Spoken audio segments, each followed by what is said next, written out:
mon assistante aujourd'hui va prendre cher. Ah là là. Bon, bonjour les amis. Bienvenue sur 225 Motors. Aujourd'hui, je vous fais l'essai du C450 AMG. Donc, c'est un modèle qui n'est pas simplement badgé sport, c'est vraiment un modèle à part entière AMG de chez Mercedes. Et moi-même, je ne savais pas exactement. Je pensais que c'était juste le pack.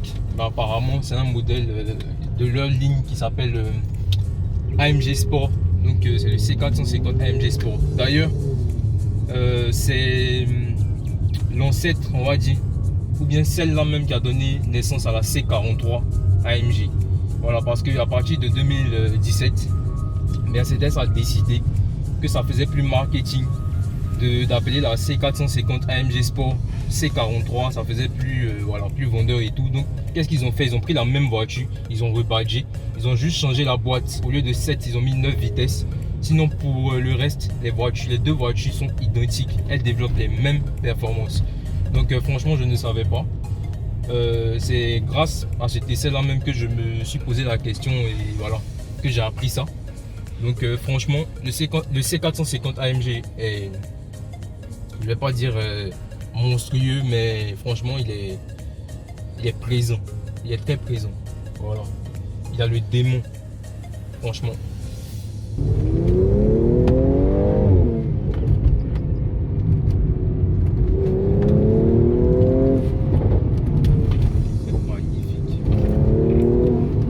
Les amis, de Bombardier Prison. Alors, tout de suite, je vais vous parler de l'extérieur de la voiture. Alors, on a une lame argentée à l'avant. Voilà, elle a quand même le pack AMG. C'est une AMG Sport, donc tout à fait normal. Elle a aussi, on va dire, une calandre grillagée là, vous voyez, comme des petits points, des petits diamants, je sais pas comment on peut qualifier ça, mais la calandre avec des petits points à l'intérieur, c'est magnifique. On a pour le reste des LED tout à fait, tout ce qu'on a sur une W205 normale. Voilà, sur un C300, sur un C400, comme celle que j'ai déjà fait. D'ailleurs, globalement, esthétiquement, ce sont des voitures qui se ressemblent beaucoup. Voilà ce que j'ai pu remarquer. C'est globalement les mêmes voitures, mais c'est plutôt au niveau de tout ce qui est finition, détail, voilà qu'on sent la différence. Voilà, celle-là avec sa lame là déjà, elle en impose. La petite lame argentée, franchement, je kiffe. Avec cette belle couleur noire même qu'elle a, franchement, on dirait un sombre fantôme, voilà, furtif. Quand tu la regardes comme ça posée, franchement, j'adore. Franchement, j'adore cette voiture. Voilà, les mots me manquent parce que déjà je l'ai conduite avant de commencer la vidéo et j'ai ressenti de très belles, très bonnes sensations les amis, franchement. Alors on a des jantes en 18 pouces. Voilà, c'est possible de monter des 19 pouces aussi et peut-être même plus. Mais on a des jantes en étoile 18 pouces sur ce modèle-ci. Donc j'aime beaucoup. Voilà, à l'avant on a des disques perforés ventilés. À l'arrière on a des disques ventilés. Voilà, donc franchement c'est bien. Pour arrêter la puissance de cette voiture là, c'est important quand même d'avoir des gros disques de frein à l'avant et voilà. Ensuite parler même de la ligne. Bon, elle a une ligne normale tout à fait semblable à celle des autres W205 hein. Si tu prends une C300, une C400, voilà, c'est assez ressemblant pour ce qui est du profil. Je pense que aller voir de profil, tu ne pourras pas tout de suite faire la différence si tu ne regardes pas les disques de frein, voilà, qui font la différence quand même. Mais je crois que sur un C400, on a les mêmes disques de frein, les gros disques de frein perforés à l'avant, donc voilà quoi. C'est plutôt sur une C300 on n'a pas ça. Donc pour ce qui est du profil, il n'y a rien qui ressort vraiment, voilà. Rétro, normaux, tout ça. L'arrière, elle est badgée C450 AMG. Comme je le disais au début, je pensais que c'était juste des trucs, voilà, c'était juste un pack. Mais je vois que c'est un modèle à part entière. Le C450 AMG, c'est un modèle qui existe même chez Mercedes. Voilà, qui a été remplacé par la C43. C'est-à-dire que c'est une C43, mais au niveau marketing, Mercedes a trouvé plus vendeur de la rue Badger en C43 AMG. Voilà, alors je vais annoncer un peu avant de parler de l'intérieur.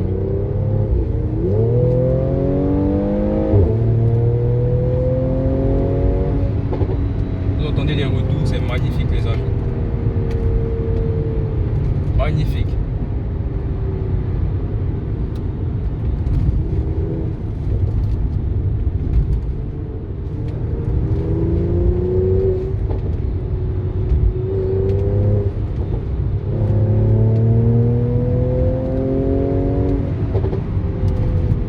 Vous voyez, ça marche fort les amis. Elle prend bien les virages, de châssis, il est magnifique avec la suspension active, tout ça. C'est quelque chose de magnifique. Les retours, j'adore. La direction, il faut préciser que pour avoir les retours, il faut être en sport plus. Donc là, je l'ai directement mise en sport plus avant même de commencer la vidéo. Je ne vais même pas rester dans du confort, machin. D'autant plus que c'est pas la première W205 que je fais. Voilà. Donc là, il s'agit vraiment de faire la différence avec une W205, on va dire, en drift normal.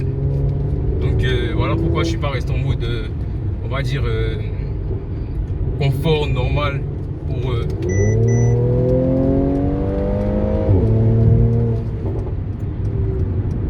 Vous voyez, ça marche, hein. Ça marche fort.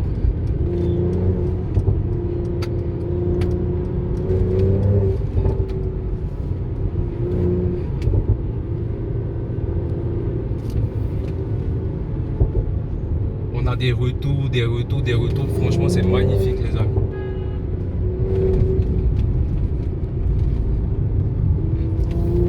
Alors, trêve d'excitation. Je vais vous parler maintenant de l'intérieur de la voiture.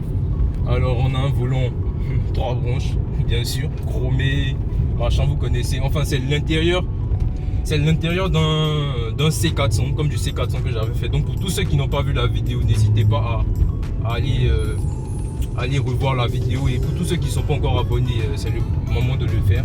Voilà. Et la différence avec l'intérieur du C400 par exemple, c'est tous ces détails rouges qu'on a. Vous voyez qu'on a des ceintures rouges comme dans... Voilà, c'est une AMG. Voilà, j'ai failli dire comme dans une vraie AMG, mais là, c'est le cas de le dire, c'est une AMG. Donc, on a des ceintures rouges, on a plein de détails, des surpiqûres rouges un peu partout, dans le volant, voilà, dans les sièges, dans les portières. Voilà, et j'aime bien ce cuir noir qu'on a avec ces sièges qui font un peu baquet. Ça me... Voilà, c'est quelque chose que j'aime beaucoup. Franchement, sur cette voiture, j'aime tout. Voilà, j'aime tout. Peut-être le poids un peu moins. C'est une berline qui fait environ 1,7 tonne. Donc je pense que voilà, c'est une berline quand même un peu lourde. C'est une classe C. Je pense sur un ciel là, ça doit être un peu moins. Je pense. Voilà, c'est à vérifier. Mais sinon, dans l'ensemble, c'est une voiture que j'adore. Voilà, le volant noir, le tableau de bord noir avec ce bois là très foncé. Je trouve très classe pour une voiture qui est sportive. Voilà, donc ça fait en même temps classe. Cette voiture allie classe et sportivité. Voilà, avec tous ces détails rouges qu'on a dans l'habitacle. On a un très grand toit panoramique avec un ciel de toit noir. Franchement, à l'arrière, bouche de clim, tout ça. On a des ceintures rouges même aussi à l'arrière, vous connaissez. Franchement, magnifique. Peut-être le seul petit bémol que je pourrais mettre, c'est l'écran façon tablette qu'on a sur ces Mercedes de ces années-là, dont je suis pas trop fan. Et je pense que je l'avais déjà mentionné dans des vidéos précédentes. Voilà, sur ce genre de modèle, je suis pas très fan de l'écran façon tablette là. En haut, d'autant plus qu'il n'est pas tactile. Voilà, bon, c'est les petits bémols. Mais sinon, franchement, pour le reste,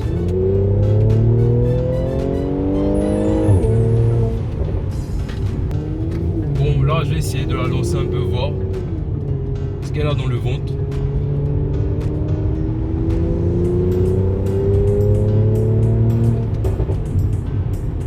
Magnifique les retours, franchement. Magnifique.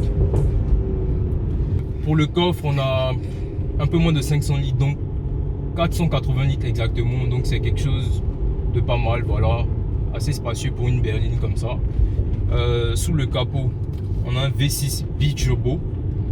Donc top, de un peu moins de 370 chevaux pour plus de 500 Nm. Donc 520 Nm, un truc comme ça environ.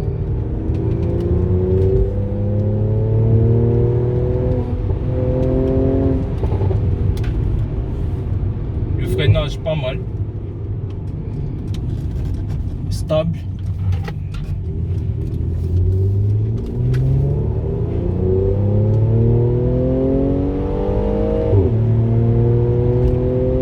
Qu'elle a un 0 à 100 qui se fait en moins de 5 secondes. Donc voilà, c'est correct.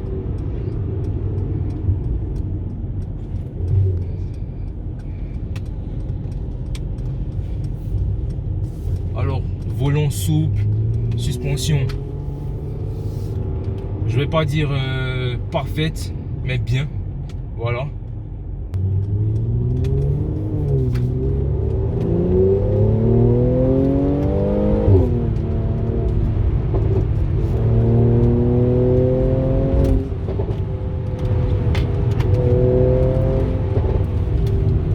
Des retours à chaque fois que tu lances la voiture. Tu touches la pédale de frein, tu as direct des retours. C'est top.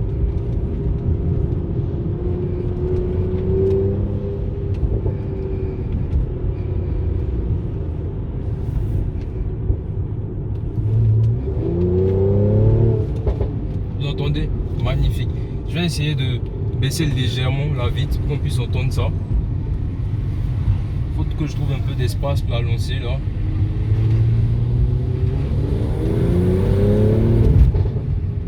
Je pense que là vous avez entendu.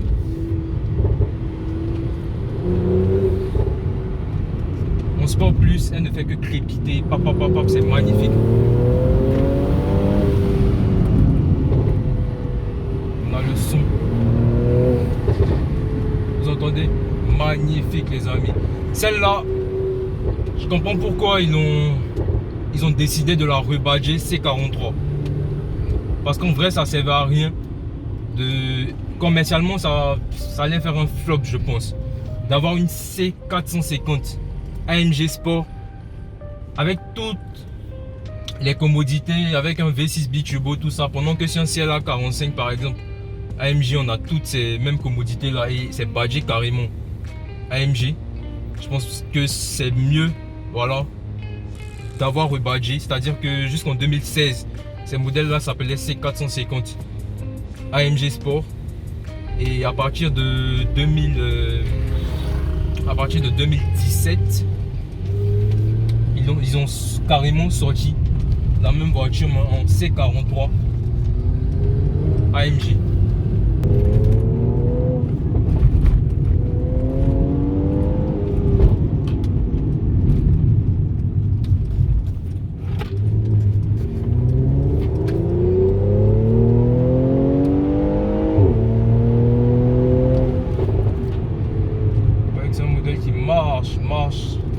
Marche bien fort. Donc franchement les amis, pour l'aspect extérieur, j'aime beaucoup. Elle pourrait être un trompe-l'œil, c'est-à-dire que pour quelqu'un qui ne connaît pas ces modèles là, et ou bien si on la débadge, elle pourrait ressembler à une W205 tout à fait classique, mais une fois qu'on la marave, elle montre son vrai caractère. Voilà, tout ce qui est de l'intérieur aussi, à part les ceintures rouges et les supécules rouges un peu partout dans l'habitat qui trompent, on pourrait pas savoir qu'elle est capable de faire ça.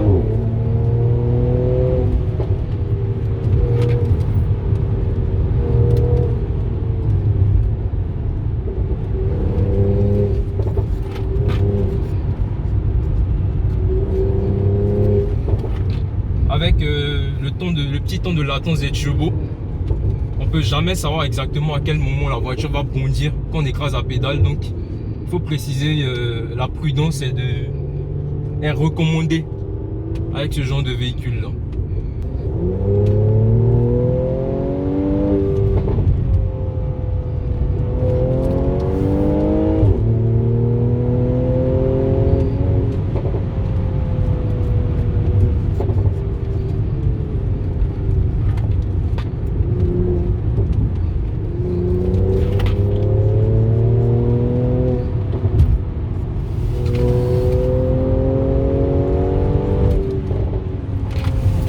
n'est pas sur un circuit, on ne peut pas exploiter toute la piste. On est obligé de rester dans notre voie à nous pour ne pas, comment dire ça, pour ne pas aller en sens inverse. Donc on ne peut pas forcément prendre tous les points de corde correctement. C'est un peu une gêne, mais bon, on est sur route ouverte, donc on est obligé de cadencer, de limiter un peu les performances de la voiture. Mais je ne suis pas en train de dire que c'est une voiture de circuit, mais je pense qu'on pourrait mieux l'exploiter si on pouvait exploiter un peu toute la largeur de la piste. Mais bon, en ville comme ça, vous voyez, c'est pas possible. Et pour parler un peu de la consommation de la voiture, déjà c'est un moteur qui n'est pas atmosphérique, donc les turbos vont compenser par rapport à la puissance. Pour le rapport conso-puissance de la voiture, on va dire que ça va, c'est pas une voiture qui consomme trop. Voilà.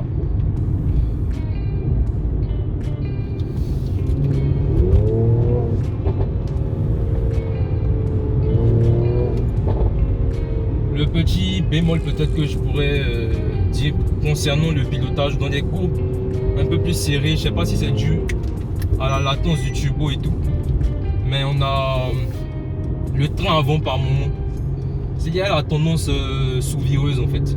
On a par moment le train avant qui a tendance à se chercher un peu, donc voilà, c'est le niveau conduite, agressivité de la voiture, drivability, voilà c'est le mot. Je pense que c'est la remarque que je peux faire. Elle a une petite tendance sous-vireuse. Voilà, je pense que c'est un peu normal aussi. Je pense que l'avant de la voiture doit être un peu plus lourd que l'arrière et tout. Donc, quand tu attaques vraiment fort dans les virages, le train avant a tendance à, vous voyez, à se déporter un tout petit peu. Mais sinon, dans l'ensemble, voilà, pour une voiture de tous les jours, pour un daily, c'est bien, c'est un trompe-l'œil.